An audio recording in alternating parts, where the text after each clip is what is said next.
What's good, and welcome back to another edition of LSU Live, presented by FanDuel, which we are proud to say and proud to announce a new partnership. But man, what a time to be alive if you're a college football fan. Really crazy right now. Look, you can say what you want. People can say what they want about NIL and the transfer portal and how much damage it's doing to the sport. But if you're watching the playoffs right now, there's no other time in the world of college football where you see Indiana pulling out the belt the way they did against Alabama, where you see Ole Miss getting payback on Georgia. Absolutely, it's been a lot of fun to watch these college football playoffs this year. And look, we gotta attribute a lot of that to NIL and the transfer portal. Like it wouldn't be what it is right now. Yeah, now do things need to change? Yeah, absolutely. Some things need to change to kind of streamline this thing and get it under control, get the schedule under control, get recruiting and tampering under control. But it has provided for an absolutely great, like an awesome product as far as the playoffs go. On that note, on the playoffs, look, I talked about Alabama and Indiana, but in a game that was much more relevant to LSU, let's give Ole Miss and that LSU offensive coaching staff credit for what they did against Georgia. Look, Georgia's been there year after year, and this is all brand new for Ole Miss. And not only is it brand new, but they're doing this knowing that this might be a one-shot type of deal. Like you're losing half your staff to LSU. So, yeah, credit to Ole Miss for getting their win in a great game and an exciting game, but LSU desperately needs Ole Miss to lose. And it's nothing against Ole Miss. I don't hate Ole Miss, but LSU needs Ole Miss to lose for a lot of different reasons. First of all, you've gone about long enough with half your staff kind of dividing their time between Ole Miss and LSU, and that's kind of reaching ahead right now, as reported by ESPN. We are no longer sure on how long these offensive staff members are going to be allowed to coach with Ole Miss, and that makes perfect sense. For one, as I said, LSU needs these guys completely focused on LSU, especially now with the transfer portal officially open. Um, you need these guys not only available to scout and look at who you might want to target in the portal. And I'm sure they've been doing that already, but you want them to be devoting all their time to that. But also to be able to host and build relationships with the guys that they don't know already or who they don't know already. Bottom line is LSU needs those guys in Baton Rouge. So it looks like whether it's the next game or if Ole Miss wins and it's another game after that, LSU is kind of seriously thinking about shutting it down as far as allowing those guys to go any longer with Ole Miss. And they're probably going to have to do that anyway because apparently Ole Miss is in the process of filing a complaint as far as tampering with the current LSU offensive staff members tampering with players. And I don't really know how you go about avoiding tampering if you got these guys in the building every day. But anyway, who's to say whether they are or not? Either way, I think the constant contact with Ole Miss players is kind of gonna slow down to a halt. At least physically being there in the building with them, and these guys will be back in Baton Rouge working for LSU where they need to be. If you are curious on what the rest of the world thinks of Ole Miss's chances, our friends at FanDuel do have them right now as a 2.5 point underdog against Miami. So that game will be played on the 8th, a little less than a week away from that. So obviously, it's not a long shot for Ole Miss to be playing even longer and making it to that championship game. And if you watch the playoffs, like I just mentioned, we know that anything can happen. Anytime you got Indiana absolutely wiping the floor with blue bloods, like wiping the floor with them, running them, making them quit. But enough about Indiana. This is an LSU show. It was just crazy to watch. And like I said, there are more than one reason why LSU needs those guys to go ahead and finish up their season. And I talked about getting those coaches back, but I also mentioned the transfer portal. And one of your most coveted prospects in that portal, assuming that he's granted an extra year, is going to be quarterback Trinidad Chambliss. And if you watched Chambliss last night, you understand that the more he plays, the higher his value is going. I think maybe coming into the playoffs, you might have been talking about a $2.5-3 million guy. You look at what he's doing and how he's elevating the team. He's going to demand more than that. You're going to have to open up the checkbook, open up the bank, open up the Brinks truck, whatever, however you want to say it. It's going to take a lot to get Chambliss. I do think that you will have interest having his head coach at LSU, having his offensive coordinator at LSU. But you also have to understand that Ole Miss is going to do whatever possible. Like, Ole Miss has never gotten this far. They haven't gotten this far since like the 50s or whatever. You got a quarterback. They're getting a level of quarterback play that they haven't gotten since Arch Manning. Archie. Archie Manning. I won't even put Eli in the category of what Chambliss is doing right now, because he wasn't doing like that. And it's not, they're different styles of quarterback, but even just the production, he was not to the level of a Trinidad Chambliss. So you're looking at a once-in-a-lifetime type of player for Ole Miss. And if he's granted another year, they're going to throw everything they got at him. You want to open up your options as far as being able to go freely, just go all out at Chambliss and understand where he's coming from without him having his attention on winning the championship. So that's another reason that LSU is going to be kind of jumping up and down when Ole Miss gets out of this thing. It's nothing against Ole Miss, but you want to be able to go after Chambliss. And plus, when you're targeting multiple guys and you don't know what he's going to do, they kind of handcuffs you a little bit. Speaking of other targets, LSU has set up a visit with one of the most coveted quarterback prospects, with Brandon Sorsby out of Cincinnati. And Sorsby, he's a big-time guy. He's 6'3", 235. He's a dual-threat guy. Great runner, almost 600 yards rushing this year. But also an accurate guy with an NFL arm. He can push the ball down the field, and he takes care of the ball. At Cincinnati this year, he had 27 touchdowns and 5 interceptions. And even as a freshman at Indiana, he went to Indiana first. He had 15 touchdowns and only 5 interceptions. So that says a lot about his decision-making. But Sorsby is going to be one of the hottest guys in the portal as far as the quarterback position goes. And LSU is set to have him on campus this weekend. He'll go to Texas Tech first, and then come to Baton Rouge from Lubbock. So that's a big target. And he's a guy that, if he says, all right, yeah, cool, I want to come, then you're not going to be waiting around to see what somebody who's playing in the playoffs is going to do. Now, in an ideal situation, you wouldn't have to wait around and see like when Ole Miss is going to lose, when Chambliss is going to be freed up. But nothing about the college football schedule right now is ideal. So that's just part of it. That's a big-time guy that LSU is going to have on campus, in Brendan Sorsby. Other quarterback targets, I mentioned a few weeks back, I talked about Sam Leavitt at Arizona State. Leavitt has everything you want from the quarterback position other than getting hurt. Everybody's going to get hurt at some point, but he's got the experience, he's got the NFL arm, he's got the processing ability, he's got the decision-making, and he's mobile. He's not fast like Sorsby, but he is a mobile quarterback. So I think Sam Leavitt, Brendan Sorsby, you can't go wrong with either of those guys.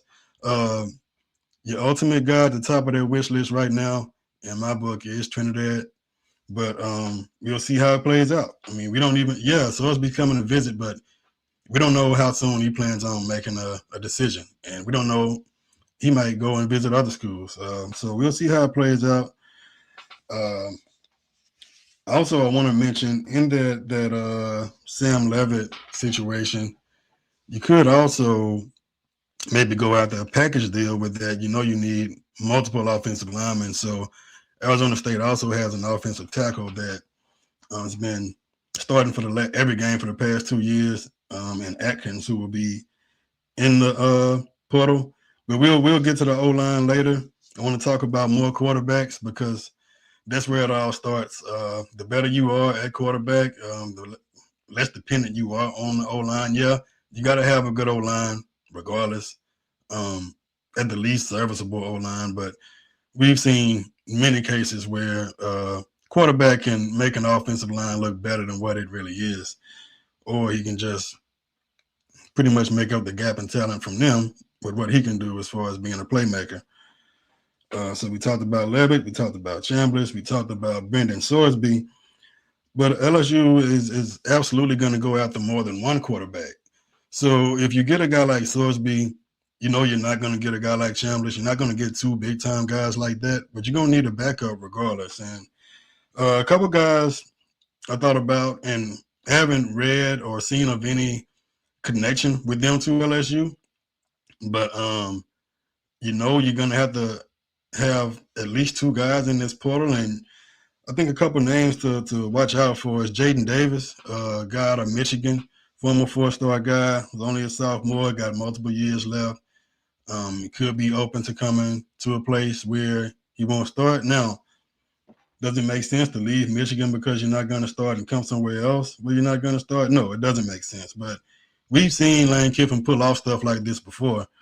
We've seen Kiffin get Trinidad Chambliss to come to LSU when you already had an apparent heir in Austin Simmons at that position. You've seen him. I can't think of the kid's name from Oklahoma State. You get him to come down. You get Walker Howard to come from LSU, and they realize that not everybody can start, but he still got him there. So you can't rule anything out when it comes to Lane Kiffin and recruiting quarterbacks. Another guy, sophomore Malachi Singleton at Purdue, is a possible target for LSU as far as getting that back up. He's a guy that's been to Arkansas, been to Purdue. He was a highly rated guy coming out of high school, and you just got to kind of shoot your shot. A lot of these guys aren't going to be open to going somewhere where they won't start. But I think as time goes by, I think you got more kids in the portal than you have places for these kids. So some people are going to kind of settle for a less than ideal situation. Some kids are going to set out to get more money or more playing time or both, and it's just simply not going to work out that way because it's not enough spots. So those are a couple names that initially might not get much traction, but as the window winds down and spots get taken up, those are possibilities. And remember, LSU needs two. So another position group for LSU that's been decimated is the wide receiver group. You got Kyle Parker was the latest. Well, no, Destin Hill was the latest to announce his intentions to enter the portal. But Kyle Parker is also in the portal. So you're pretty much going to have to replace that whole room. And it's not ideal, but it's LSU. You got kids that are still on this roster. And you also you're attractive from a standpoint of what you've done before. The guys you've produced, the guys in the NFL, the Jeffersons, the Chases, who are in the spotlight every weekend. So LSU it's always going to be an attractive destination for wide receivers. And on that note, LSU is set to host one coveted wide receiver on the 7th, and that's going to be Iverson Hooks out of UAB. Hooks is a sophomore. Somehow he's listed as a sophomore, but I see like he's been at UAB for 4 years. Who knows how that works? I mean, NCAA, they're giving out years like candy, but it works out for LSU. This is going to be he's on the smaller side, 5'10", 175, but he is dynamic. Very dynamic in the open field. He can get deep. So you see UAB play with him on the outside sometimes because of his deep speed. He's not going to be relegated to the slot, even though I think if he comes to LSU, that would be his primary position.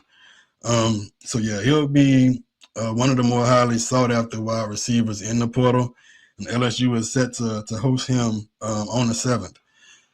If you're looking for that big guy, that outside guy, that X receiver, a couple weeks ago I talked about Nick Marsh out of Michigan State, another sophomore. He'll have a couple years of eligibility, and as far as I know right now, he hasn't set up anything with LSU as far as a visit. I know he's set to visit, I think, Indiana and Notre Dame, but wouldn't shock me at all if LSU goes after this guy. He's proven. He's a big guy, 6'2", got good size. He's got decent speed, not exactly a blazer, but you see him get downfield. He's not just a possession guy. He's not just a first down type guy. Like, he can get down the field. And look, 59 catches, almost 700 yards in not the best offense, not the best situation. Yeah, you're the go-to guy, but we saw at LSU this year how bad things can look on a skill guy when the offense ain't great. So Nick Marsh, I think, would be a huge addition to LSU. That's another wide receiver you want to look out for. Next guy I want to talk about is a Louisiana native who he actually committed to LSU at one point while he was in high school, decommitted and ended up in Colorado, and that's Omarion Miller. Miller is legit. He's produced every year, even when Colorado was super deep at wide receiver and you had NFL guys there. You had multiple Colorado receivers get drafted last year, but Miller was still doing his thing. When he was healthy, he was effective, and he was a big part of that offense. He's another guy who's going to bring good size to the position. Give LSU that guy on the outside to really force the defense to account for him. Like, we gotta know where this guy is. We gotta stop this guy. He's that type of receiver. At 6'2", 2'10", had 45 catches on the year, went over 800 yards, and that's with a new quarterback. You got to consider the circumstances these guys are in too. So Omarion Miller is a guy who I would expect LSU to go after. I haven't seen anything about any communication between Miller and LSU recently, but it wouldn't shock me at all. And of course, the biggest name, regardless of position in the portal right now, is Cam Coleman out of Auburn. Coleman is an absolute alien. He's not normal. It's nothing against anybody else on this list, but Coleman is just different. I think people slept on him last year because you had guys like Jeremiah Smith and Ryan Williams were getting all the pub as the big dog freshman wide receivers, but Coleman was every bit as good as those guys on an absolutely awful offense. And this year, every game was a highlight reel. He's going to demand a lot of money. He's going to demand a lot of attention. Well, I won't say a lot of attention. I won't say like he's a diva or needy or anything like that, but this is going to be, I think, possibly the most coveted guy in the transfer portal. And you got some big names that he's already connected to him, some big-time programs like Texas and A&M. I think he was seriously considering A&M out of high school. But Cam Coleman is a difference maker, and he's the type of receiver that you think of when you think of LSU receivers.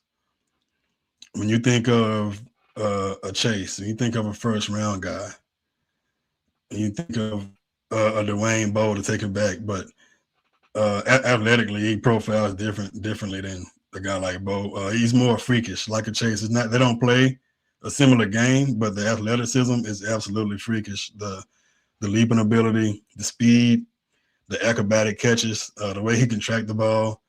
Cam Coleman is the best receiver in the portal. I have nothing connecting him to LSU right now, but you can best believe that they're doing their due diligence, and somebody has given either him or his people a call. Like, somebody has reached out, because he's that good of a guy to where you just don't let it go. You don't just assume we can't get him. And plus, look, I'm not saying LSU got all the money in the world, but they're strapped right now. LSU, you know, they have the backing to go after most anybody it wants. So Cam Coleman is getting the call. He has most likely already gotten the call. Very interested to see where it goes from here, and if LSU is able to get him in town. LSU is losing two guys on the edge, and Patrick Payton and Jack Pyburn on the edge of that defensive line. So I think LSU is going to be pretty decent inside. You get, even though you lose Bernard Gooden, you get Dominic McKinley back. You signed a huge class of D tackles last year, and you also got Lamar Brown and Richard Anderson, two 5-star kids, coming in to help you at the D tackle position. At the edge is where LSU is going to need some difference makers. And we saw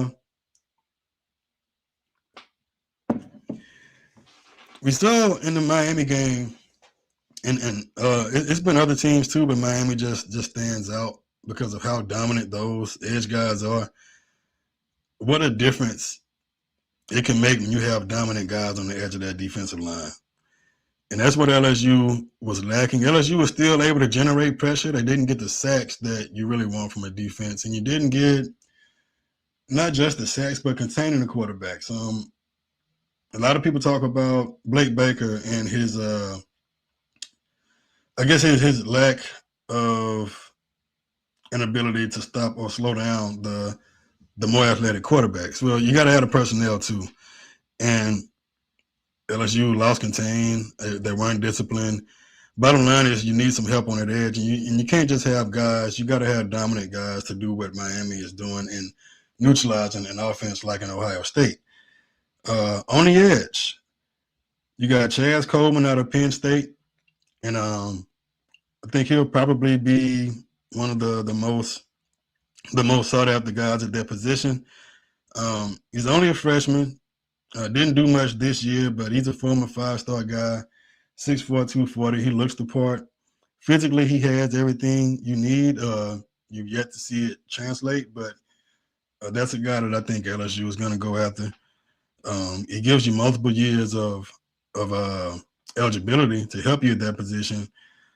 But bottom line is he's a big badass guy that can play.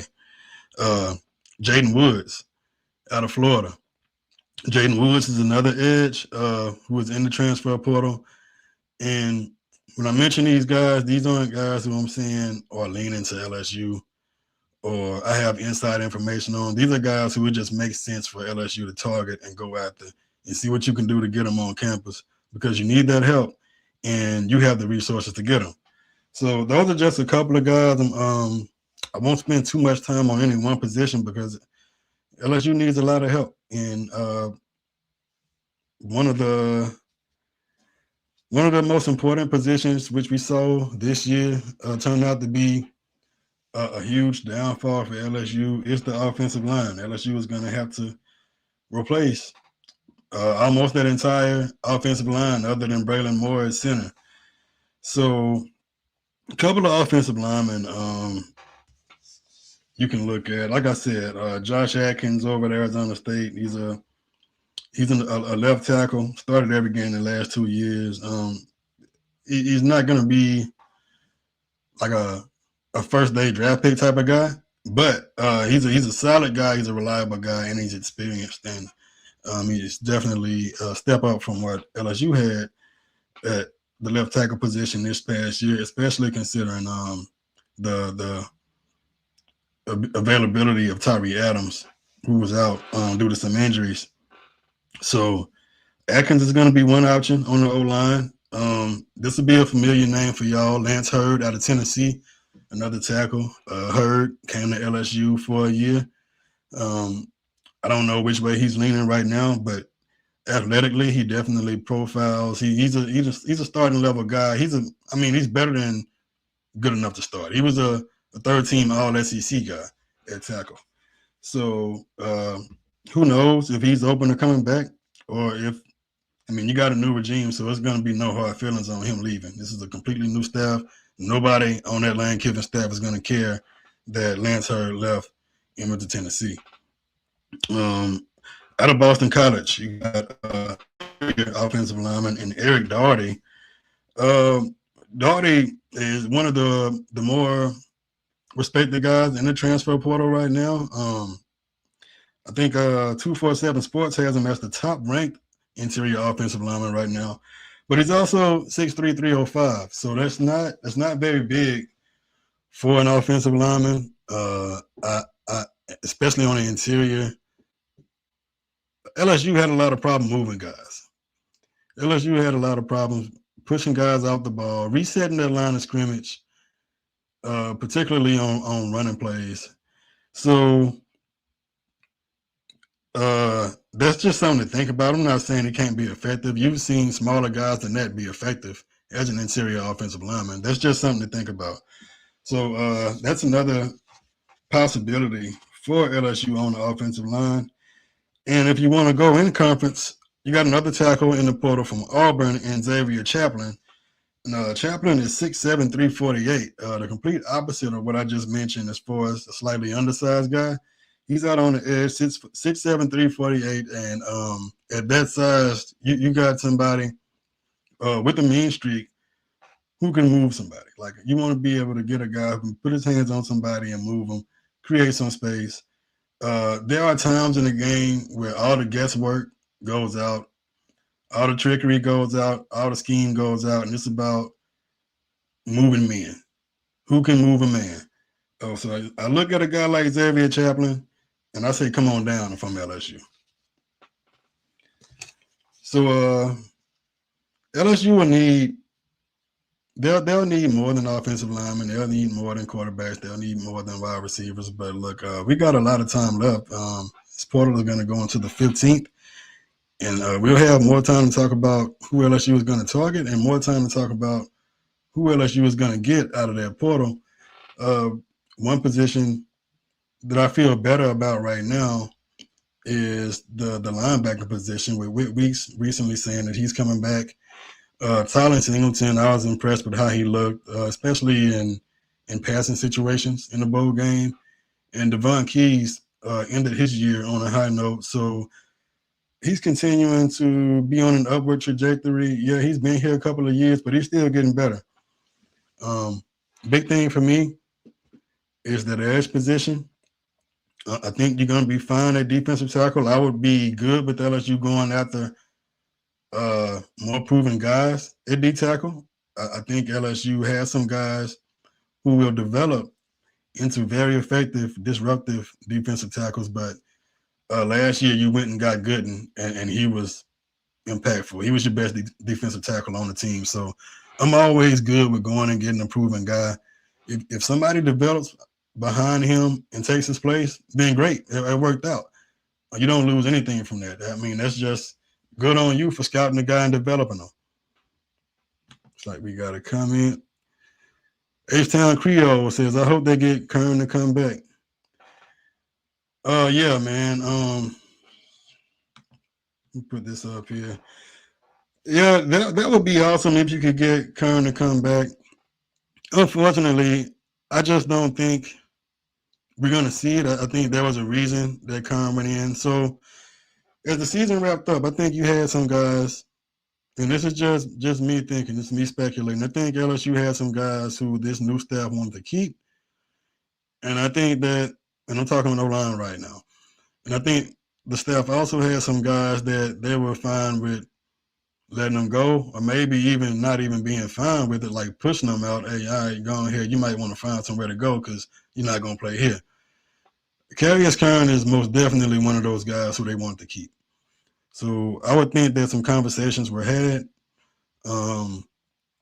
Likely came down to, I think I'm worth this much, and they were more on the side of where you need to prove it. And I think that's how we got to a point to where Carius Kern is in the portal right now. Because if you saw LSU last year, you didn't have a lot of bright spots. Kern is one of those guys who you think, you look at him, okay, we can work with him. Yeah, he's a little raw. Yeah, he's still learning. Yeah, he gets beat, but we can work with him. He can develop into an outstanding player. And right now, Carius Kern is the top-ranked offensive lineman by 247 Sports in the portal right now.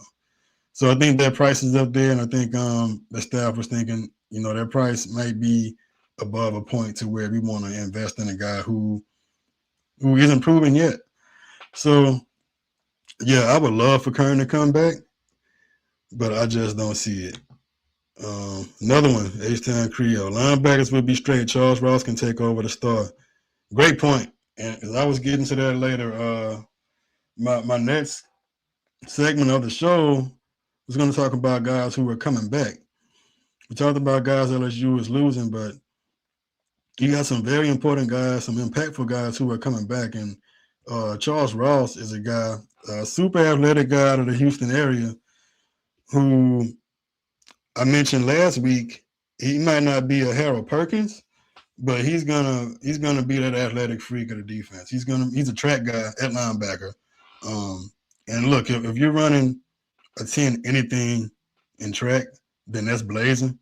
But he was in the low 10s and the 100 as a 200-pound linebacker. So you get Charles Ross back.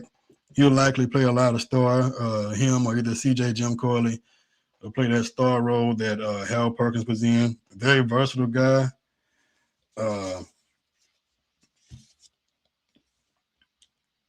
And so that Ross will be another addition to guys like Whit Weeks and Devon Keys, who I mentioned earlier.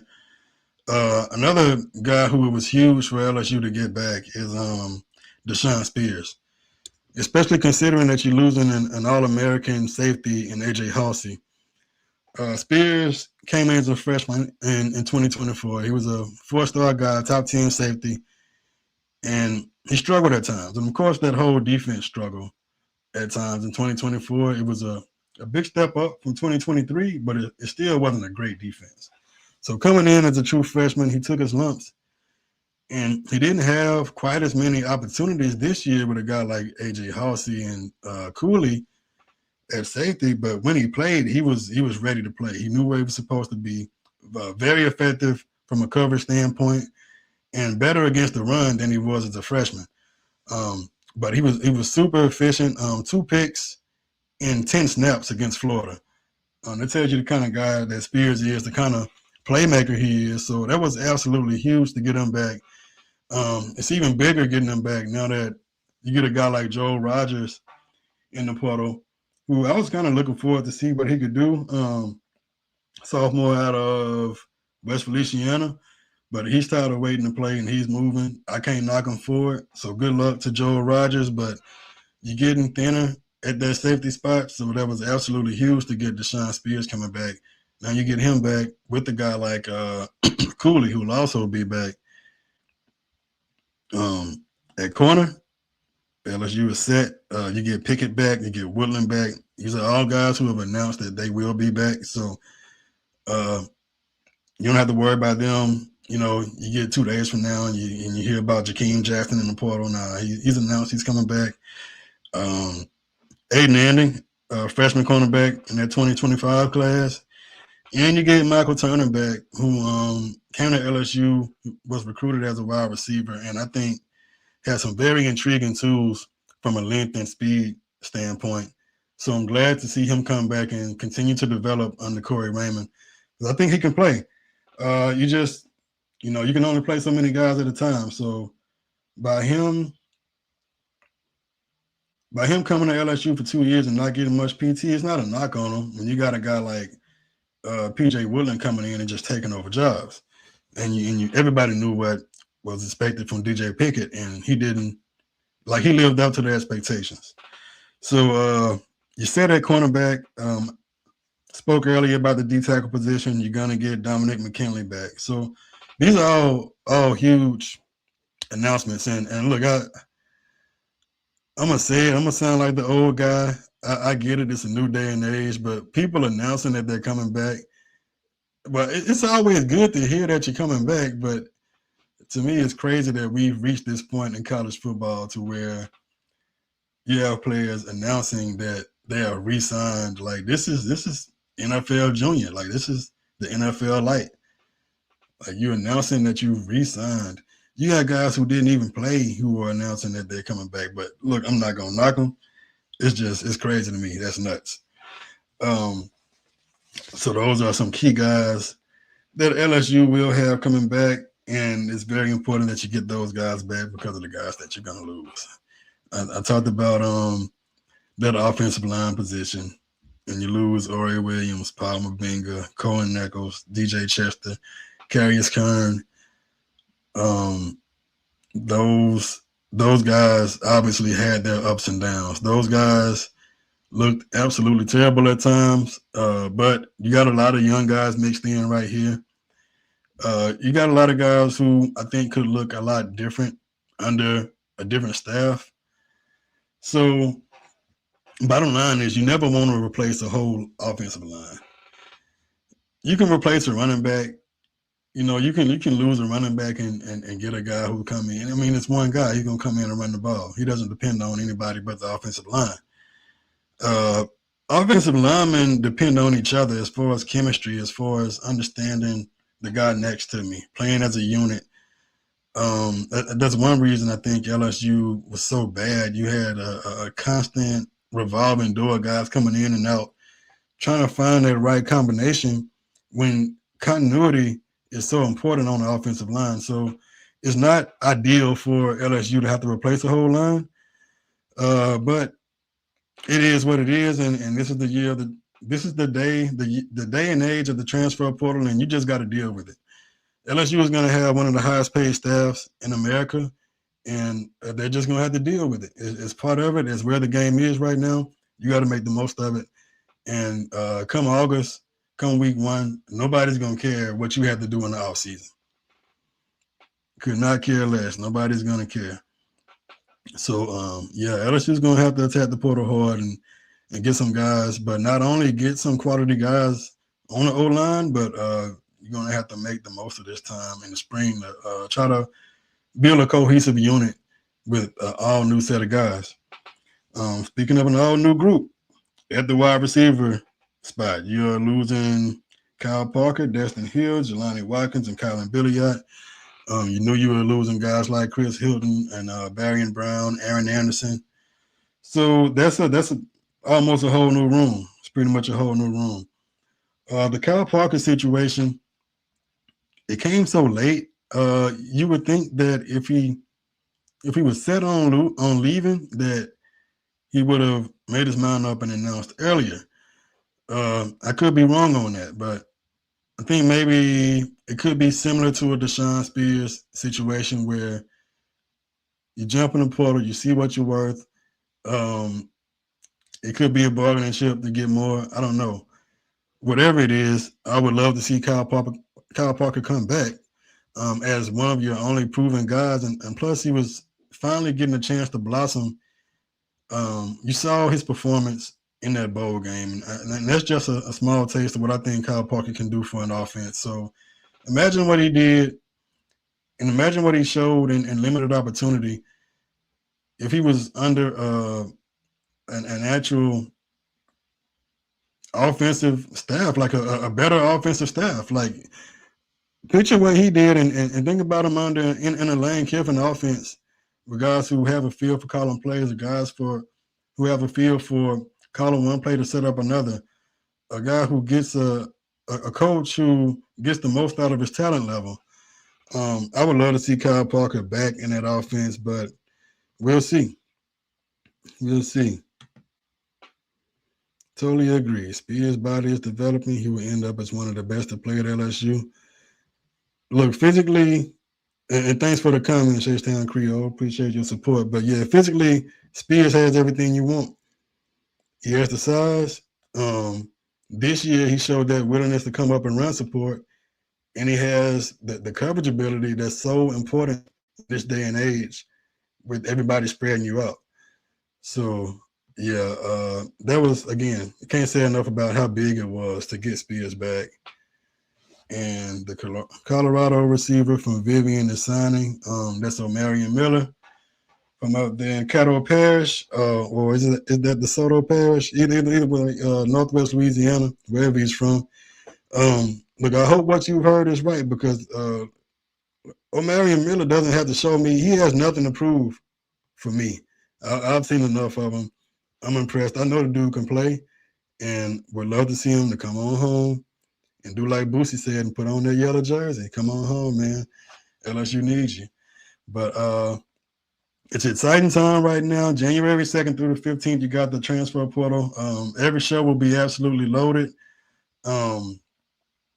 We got a lot to figure out as the portal moves on and as teams move on and get eliminated and more kids. Remember, every time somebody loses, more people are going to be entering that portal. I saw a couple of kids from Ohio State yesterday. So it's not over by a long shot. So enjoy the ride. This is exciting times right now. LSU has the staff. They have the bread. You're going to have a very eventful portal window because you don't have one in the spring. So you got to hit it right now. You got to hit on guys. You got to get everything you need. And this couple of weeks is going to pretty much decide the fate of LSU season. This is huge right now. You got a couple of weeks, and look, I don't care how good a coach you are, you got to have the Jimmys and the Joes. You see Georgia last night, 3rd and long, you throw a screen to a guy in Zachariah Branch on 3rd and long. Awesome play by the defender to split the double team and get to him. He still fights out the tackle and gets you the first down. You got to add the players is what I'm getting at. It all comes down to the players. So, yeah, I absolutely have a high opinion of Lane Kiffin, but it's going to be all about what he's able to get and what that staff is able to get in this transfer portal window. After that, we'll be able to have a better idea of LSU's ceiling for 2026. So, yeah, it's been real. Look, we'll have plenty of shows coming. Also, check out my work on lastwordonsports.com. But, yeah, follow me on Twitter and TikTok at CFBLou. Thanks for y'all's support, and I'll catch y'all later. College football is even more exciting when you've got some action on the line, and the games are even better when you're cashing in. And the Voice of College Football is the place to be to get the greatest value. Start with my picks. 75% against the money line, 58% against the spread, and I've got a 40-plus year track record. 11-0 in the college football playoff for me last year against the money line, 8-3 against the spread. And I'm just the warm-up act. Steve Merrill of Wager Talk is our ace in the hole, show stopper. 7 years with the Voice of College Football, over 30 years in the industry. Steve gives us analysis on all the big games, but you can't miss Steve's weekly under-the-radar pick. 28-12 against the spread the last 3 years. You also get picks from some of our top analysts here at the Voice of College Football, including Corey Bratta, Matt Zemek, and Steve Dace. Check out those numbers. Become a YouTube or Patreon member for just $99 per month. Go to the main channel on YouTube, click join, and then select a betting tier. Do the same thing on Patreon. Make 2025 a winner now.